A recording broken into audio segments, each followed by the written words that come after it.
normally a budget is a document of economics, but the budget 21-22 goes beyond the realities of economics and emerges as a feature document of post-COVID India.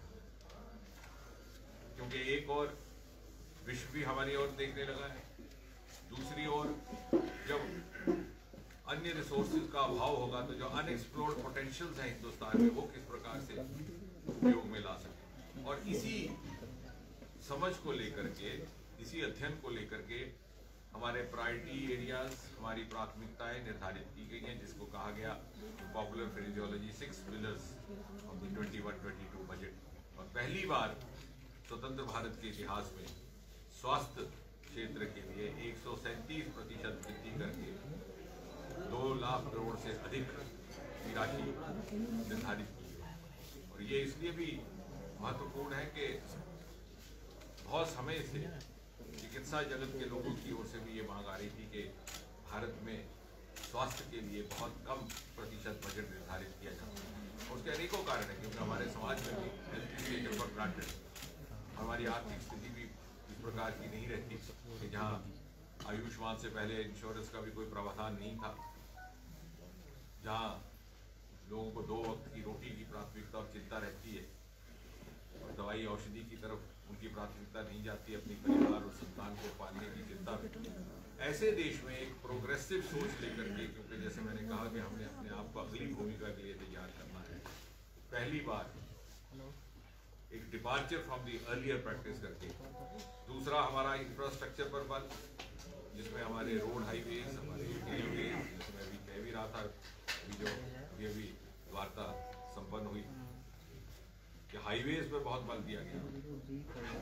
पूर्वोत्तर में सबसे अधिक हमें यही दिक्कत रहती थी कि कनेक्टिविटी ऑफ ट्रांसपोर्ट का अभाव। 2014 में जब ये सरकार आई तो 4-4 महीने बारिश के बाद सड़कों में पानी रहता।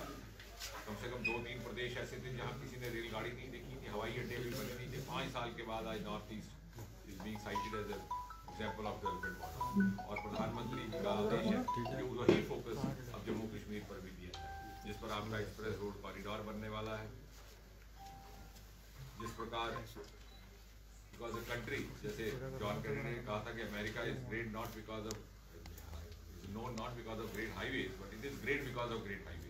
तो हाईवेज का बनना, कनेक्टिविटी ऑफ ट्रांसपोर्ट के कारण बहुत सारे अन्य क्षेत्रों में ईज ऑफ डूइंग बिजनेस आ जाता है, ईज ऑफ गवर्नेंस आ जाता है, उसके ऊपर बल दिया जाना, जिसमें 3500 करोड़ रुपए का हमारा कटरा दिल्ली का एक्सप्रेस कॉरिडोर भी शामिल है। रेलवे के ऊपर 1.5 लाख करोड़ का बजट है, जिसमें हमारे 40 करोड़ का बजट केवल कटरा से कश्मीर तक जो रेलगाड़ी अगले 2 साल में पहुंचेगी उसके लिए निर्धारित किया गया है। मेट्रो दोनों राजधानी क्षेत्रों में श्रीनगर और जम्मू में 2-3 वर्ष में प्रारंभ हो जाएगी।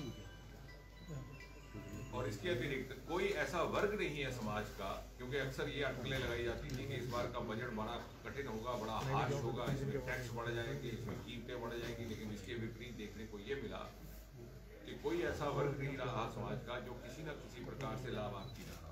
उदाहरण के तौर पर जहाँ पर विद्यार्थियों को नेशनल एजुकेशन काउंसिल देकर के नए सैनिक स्कूल घोषित करने का ऐलान हुआ, उसी प्रकार national education policy huge departure from the past, उसके ऊपर भी राशि निर्धारित की गई है। उसमें एग्जिट एंट्री की प्रावधान रहेगा। अगर आप 2 साल पढ़ाई छोड़ देते हैं, वापस आके उसी सब्जेक्ट में जा सकते हैं, तो आप जा सकते हैं। जहाँ तक युवाओं का संबंध है, startup India, stand up India, Modi ji ने हमें एक योजना दी थी, लेकिन स्टार्टअप्स के लिए जो टैक्स हॉलीडे का अवधि काल था उसको 1 साल बढ़ा दिया गया।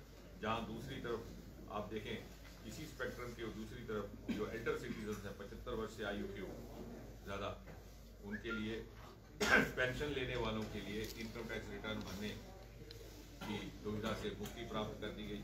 महिलाओं के लिए 8 करोड़ गैस सिलेंडर पहुंचा दिए गए थे, 1 करोड़ का और प्रावधान हुआ है। टैक्स पेयर को भी राहत मिली है। टैक्स एपेलेट गठित कर दी गई है, जिसके बारे में सुनील जी वकील होने के नाते बेहतर जानते हैं कि फेसलेस टैक्स एपेलेट, वो जो बीच के लोग हैं वो कुछ तरह से किसी को शिकायत ना हो, उसका मौका ना मिले। तो हर वर्ग की चिंता करने का काम इस बजट के दौरान हुआ है, क्योंकि आने वाले समय में जैसे मैंने कहा इस भूमि का को निभाने के लिए विश्व हमें स्वीकार कर चुका है, लेकिन हमें अपने आप को इस भूमिका को निभाने के लिए तैयार करना है। We are biphasic society. एक तरफ हमारे 70% जनसंख्या ऐसी है जो 40 वर्ष से कम अवस्था की है, दूसरी तरफ हमारे एब्सोल्यूट नंबर ऑफ +60 सिटीजन भी बढ़ते जा रहे हैं। तो किस प्रकार we are going to be the richest resource pool of youth for the world. जहाँ से जिस देशों में जहाँ नौजवानों की कमी है वहाँ हमारे युवा हाथ जाएंगे। और इसी प्रकार जो हमारे +60 who are at the peak of their expertise, experience and profile, उनको किस प्रकार से सदुपयोग में लाया जाए, इन सारी बातों की चिंता करके इस बजट के द्वारा आने वाले समय में भारत की भूमिका सामाजिक स्तर पर और अंतर्राष्ट्रीय स्तर पर निर्धारित करने वाला एक बजट दिया गया है। मैं उसके आंकड़ों में जाना नहीं चाहता, हालांकि यहाँ उपलब्ध है, परंतु कुल मिलाकर के ये कहा जा सकता है कि जहाँ तक जम्मू कश्मीर का संबंध है, हमारे इसी के साथ साथ इंडस्ट्रियल पॉलिसी जो होगी 28,000 करोड़ रुपये से अधिक थी। और जैसा मैंने पहले भी निवेदन किया कि पिछले 6-7 वर्षों में मोदी सरकार के आने के बाद प्रधानमंत्री मोदी जी के नेतृत्व में ये भी प्रयास किया गया कि संतुलित विकास रहे हर प्रत्येक क्षेत्र का। और धीरे धीरे हमारे मानसिकता से वो वहम जाना चाहिए कि फलां क्षेत्र को अधिक मिला, यहाँ अधिक नहीं मिला, बल्कि बहुत सारे ऐसे प्रोजेक्ट्स हैं जो दोनों जगह सैंक्शन हुए थे, वहाँ परिस्थितियाँ प्रतिकूल होने के कारण यहाँ उन्होंने गति अधिक पकड़ी। चाहे आपका एम्स का प्रोजेक्ट है जहाँ पे 25 छात्रों का सिलेक्शन हो चुका है, डायरेक्टर की नियुक्ति फाइनलाइज हो गई है, 1 दिन में उसका आदेश जारी हो जाएगा, अभी वहाँ पे छात्र चालू नहीं हुआ। इसी प्रकार बायोटेक पार्क आपका यहाँ वाला तैयार है कठुआ में, वहाँ भी होना। तो कहने का तात्पर्य ये नहीं है कि वहाँ किसी क्षेत्र की अवहेलना की गई है, परंतु किन्हीं कारणों से जो हमारे हाथ से बाहर थे, बहुत से प्रोजेक्ट यहाँ बड़ी तेज गति से चले हैं। उदाहरण के तौर पर रिंग रोड का पहला फेज यहाँ लोकार्पित हो चुका है। कहने का तात्पर्य ये कि हमारा ये भी दायित्व है कि हम समाज में जाकर के एक नैरेटिव पैदा करें, एक पॉजिटिव नैरेटिव पैदा करें, ताकि जो अनुकूल वातावरण मोदी जी के नेतृत्व में हमारे लिए उपलब्ध करवाया गया उसका हम किस प्रकार भरपूर और पर्याप्त लाभ ले सकें। और आने वाले समय में जब भारत दुनिया के नक्शे पर एक विश्व मूर्ति बनकर के उभरेगा, उस नक्शे में मोदी जी का न्यू इंडिया नुमाया तौर पर जगमगाता हुआ दिखाई देगा।